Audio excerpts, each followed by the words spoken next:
In this video, I'm going to be talking about the biggest vase that I've wheel thrown. So this amount of clay that I have here on the wheel is definitely not the size of the vase it's going to be. For the strategy for making this vase, I wanted to make it really huge, so I used coil throwing. If you don't know what coil throwing is, basically what you do is you make a bunch of coils, and you're basically just coil building, but on the wheel. And so I call it coil throwing. I'm not sure if there's a better terminology. But yeah, I just threw a little base for the vase, and then I added a bunch of coils onto that, and I just kept going up and up and up and up.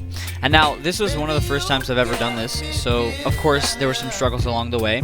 The shaping was a little off of the vase, which I'll get to later and talk about how I solved that.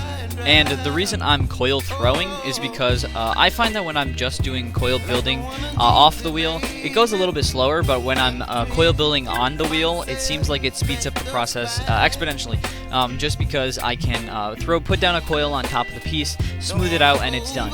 It's really fast. It's the smoothing process is just quicker with the wheel, and I find it like a really fun way to build.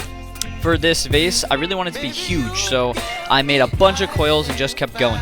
Because the clay was so wet, I didn't have to slip and score between coils until I had to dry out the vase, because if I did all the coils at the same time, the vase would just completely flop and collapse.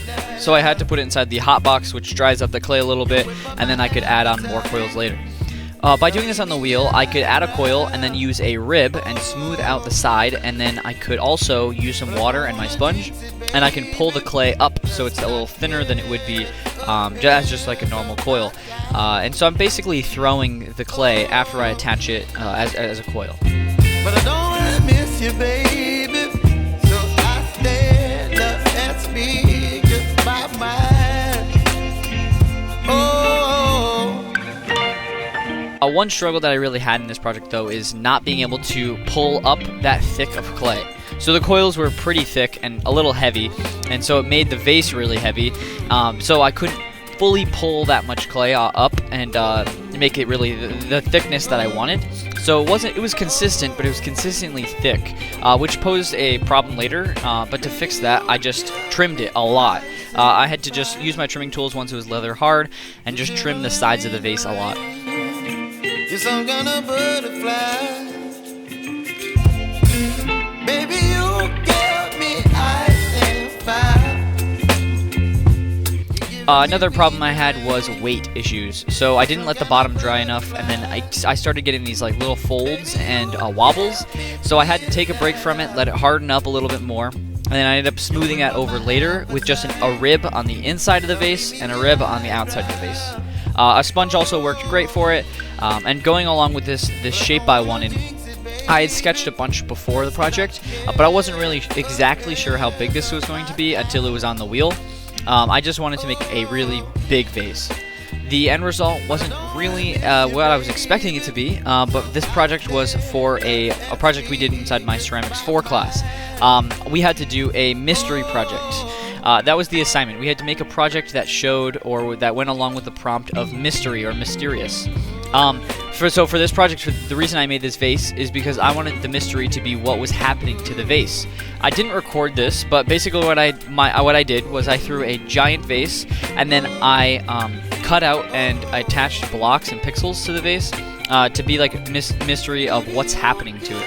Like maybe it was shot with like a pixel gun or something. I thought it was an interesting idea. The execution wasn't perfect. I do wish that I added more pixels, which you will see later on, but I was happy with the way I coil built this vessel. I'll definitely do more in the future and try to do more throwing to it. I've seen Justin Reese. If you've never checked out his artwork's really cool.